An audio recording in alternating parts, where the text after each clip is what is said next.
Hello, and welcome to Anime Audio Commentary. Today I'll be commenting on Episode 9 of My Hero Academia. If you'd like to watch along, then start watching now.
So last we left off, Midoriya has made something of a celebrity of himself by basically winning that whole thing in class and injuring himself.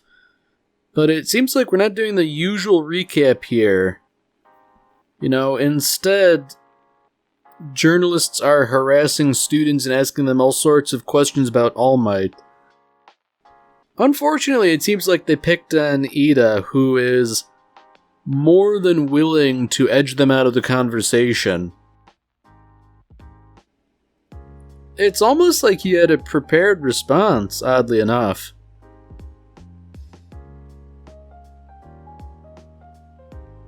Now, you know what? Normally, I don't like Bakugo too much, but threatening journalists, that's some real good stuff. Good on you, Bakugo. You are a true hero now.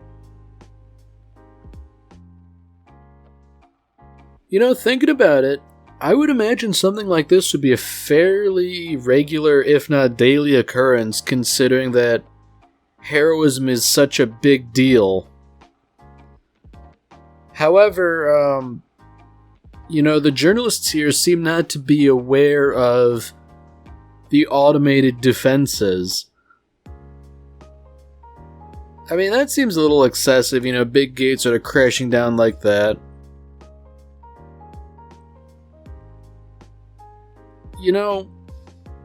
I guess it does make sense if they're training heroes here. There's probably state-of-the-art equipment and all sorts of stuff like that. They definitely don't want villains getting in.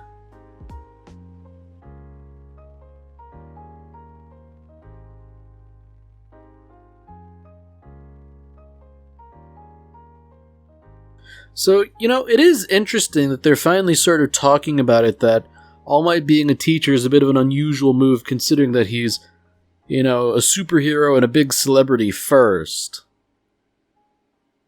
And, they've sort of just stopped short of saying, what teaching credentials does he really have?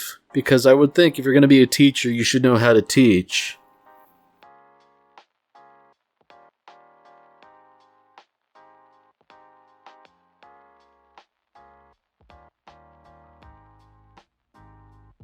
So you know what? I hate to say it, but good on Eraserhead a little bit, saying, you only won by destroying your arm.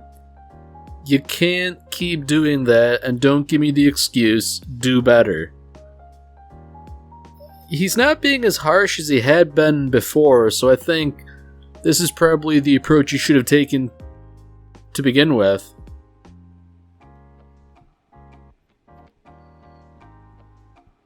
So it seems like things are deviating from the usual super heroism by, I guess, essentially forcing the class to elect a class representative. Now, this is something that, based on anime, appears reasonably common in Japan, but not so much here in the United States. And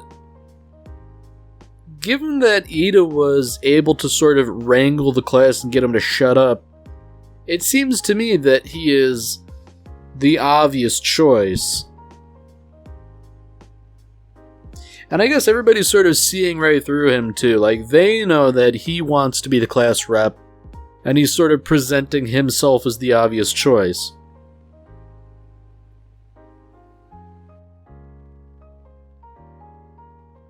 Now, I do think this is interesting in that everybody seemingly wants to be class rep, and that if they put it to a vote, the only way anybody would win is if somebody doesn't vote for themselves.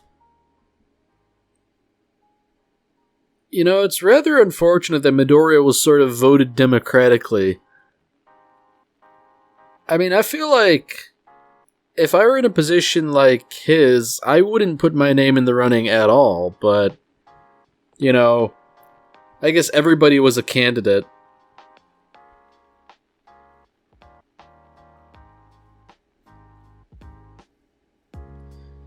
Yeah, so it seems like this is a really bad thing to begin with, Midoriya doesn't have the sort of force of personality required to be a class representative. And even if everybody can sort of go along with it, it doesn't sit well with everyone.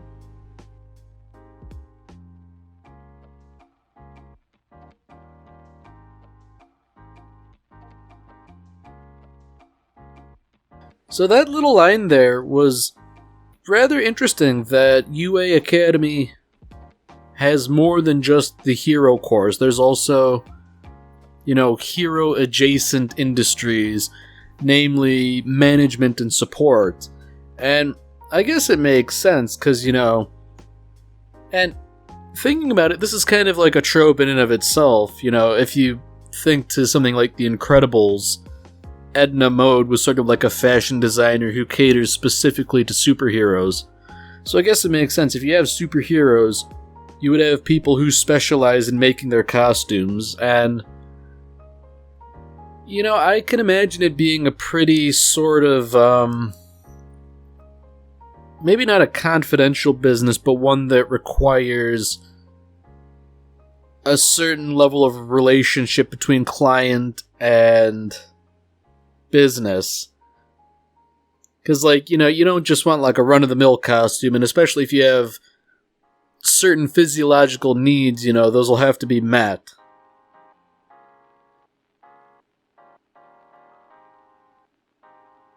So, interestingly, Ida actually comes from a sort of line of professional heroes. And his older brother is Ingenium, who is, as Midoriya admits, a rather famous hero who has some 65 sidekicks working in his office. And that's another thing I find interesting. Heroes have offices and they have a bunch of sidekicks. And I don't know, I like it. Because normally when I think of, superhero and sidekick, I think of, Batman and Robin. It's sort of like a two-man operation. One guy's in charge, and then the other guy who's sort of learning the ropes here. But in My Hero Academia, I guess they have sort of the same thing, but more like internships almost in college.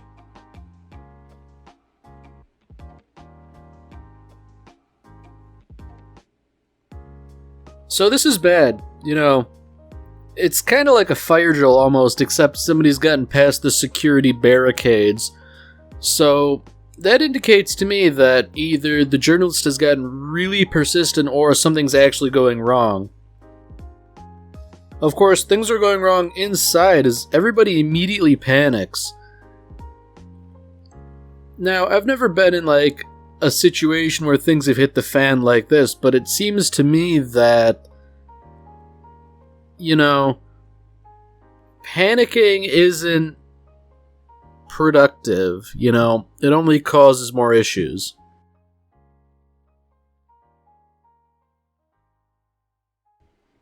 So, this is interesting and simultaneously unfortunate because, yeah, these guys are trespassing. They really shouldn't be here.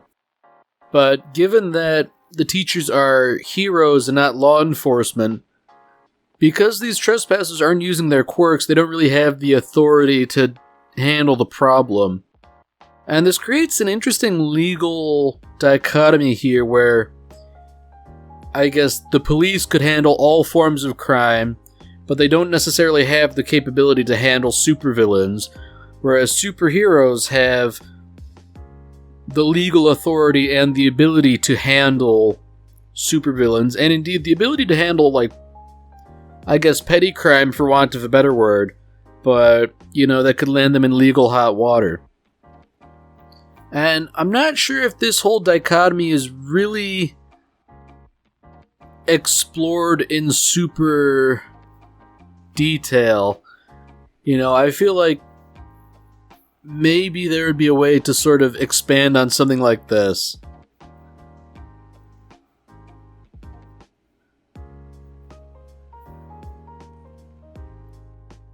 So, despite being a bit of a stick in the mud here, Ida, I think, is behaving truly heroic in that he is taking the initiative to try and get everybody to calm down and not panic.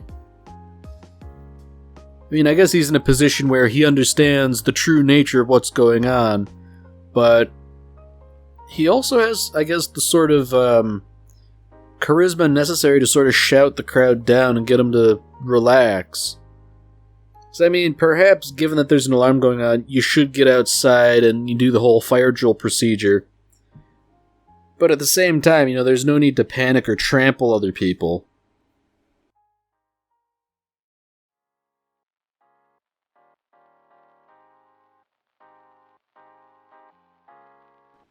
So Midoriya is getting down to class representative business, and I think it's interesting that they also have to elect other class officers. It seems that, to me at least, that this is a whole lot of organizational structure for a class of 20 kids. But I guess to Midoriya's credit, the first thing he says is that, look, Ida is the right man for this job, I'll abdicate, he can be in charge. And I don't know, everybody's sort of going along with it, and I think that's rather nice.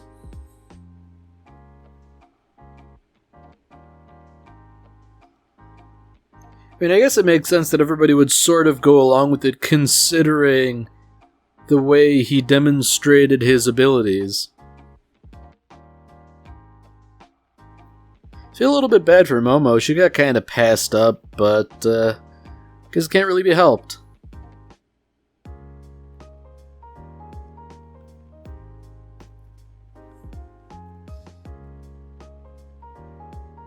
So this is interesting, It's not just that the press managed to get in, but it seems like there was a little bit of subterfuge or sabotage that allowed the press to get in. Seeing the remains of that gate, what looks to be like a pile of slag, it seems to me that somebody used their powers.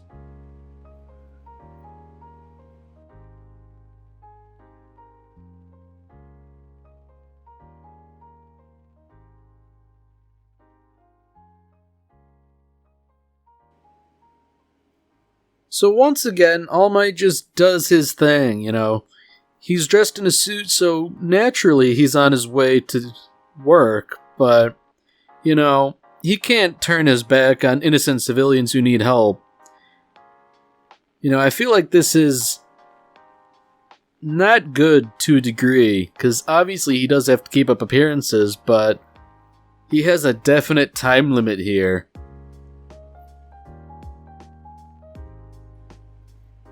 I guess good on All Might for intervening, The heroes involved didn't necessarily seem to have the situation in hand, with it being a hostage situation and all, but I don't know if All Might's intervention was strictly necessary, but at the same time, to sort of just turn a blind eye to something like that is,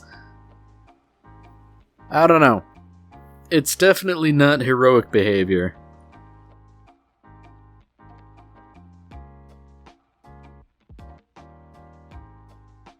So now All Might is sort of recounting Midoriya and his conversation with Bakugo. You know, All Might is sort of chastising him, understandably so, that, you know, you can't give up the idea here that your power is heritable. And it seems to me that it's not something that could be passed on unwillingly, but at the same time it's this sort of reintroduction of, you know, the secret identity, where the superhero has a secret. You know, normally there's civilian identity, but in this case, the nature of Midoriya's power.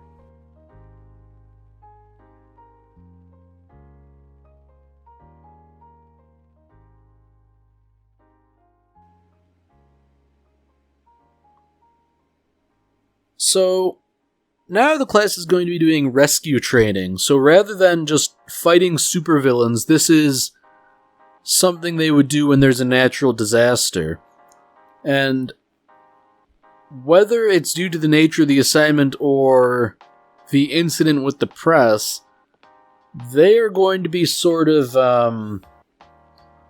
I guess, watched by a bunch of pros rather than just one or two, you know. There's going to be Eraserhead, All Might, and somebody else. So, whether they're beefing up security or not is unclear, but I wouldn't put it past them considering everything that had happened. So this is interesting in that Midoriya's mind, this is sort of like a first step. You know, his introduction to All Might, and indeed All Might's introduction to the world, was him rescuing a bunch of people from a natural disaster. So, you know, I guess it only makes sense that Midoriya would want to do the same sort of thing, especially if he wants to build up a reputation like All Might's.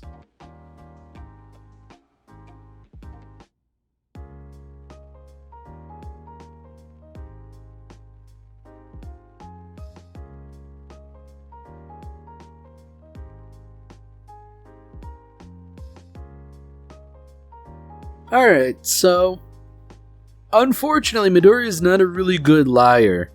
Some people are drawing connections between All Might's power and Midoriya's power, but, you know, he's just sort of trying to brush it off as casually as possible.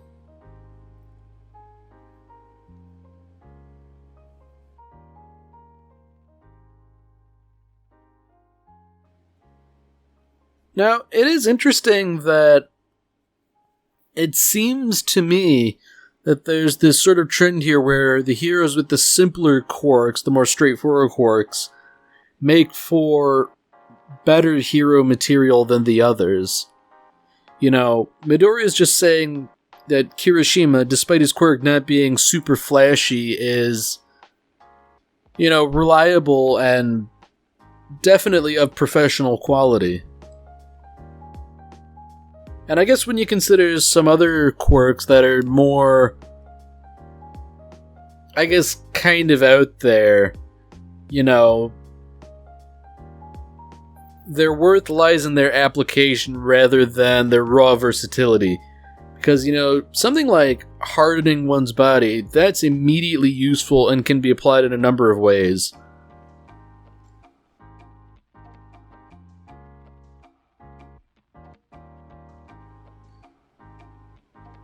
So it is interesting that this teacher, 13, is another sort of celebrity pro hero. Specifically one who specializes in rescue operations. I guess, you know, there likely is no one better for this job than 13, but yeah, I don't know. I guess it would seem to me that Eraserhead and All Might hanging around is merely for protection, whereas 13 is the person doing the actual teaching here.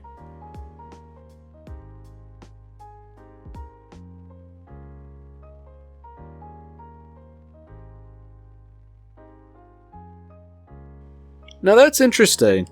So, All Might is running late, and Eraserhead is sort of, he's sort of dismissive. Like, that's interesting that there's sort of this contention between heroes.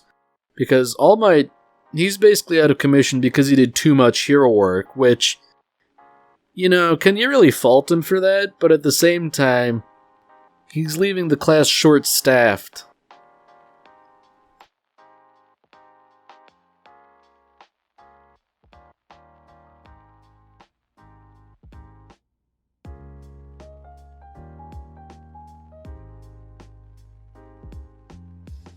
So, as it turns out, 13's quirk is like a black hole. It basically just sort of sucks up stuff and turns it to dust. And, I guess that would be helpful for rescue work if you're trying to, free people who are pinned under rubble. But this seems to me to be one of those more esoteric quirks where, it would be too easy to kill somebody to be of any real practical use as a superhero. At least in my mind.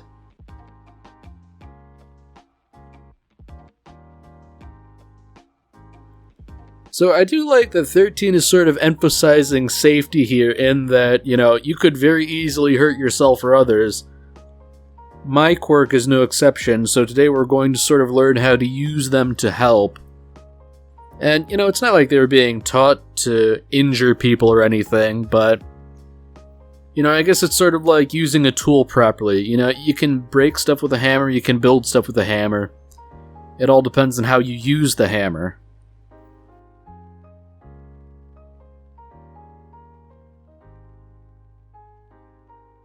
So unfortunately, before any actual training gets underway, it seems as though somebody has decided to barge in. And lo and behold, it's that creepy-looking guy from before. Man, isn't this an awfully convenient time for All Might to be out of commission and not around? Rather unfortunate that a whole bunch of villains, not merely one or two, have decided to show up and attack the place. I mean, a lot of the students don't know quite what's going on here, but seeing as how Eraserhead is gearing up for an actual fight here, Midoriya at the very least understands that things have just started rocketing towards the fan, and they're not going to stop anytime soon.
Alright, well that's it for this episode.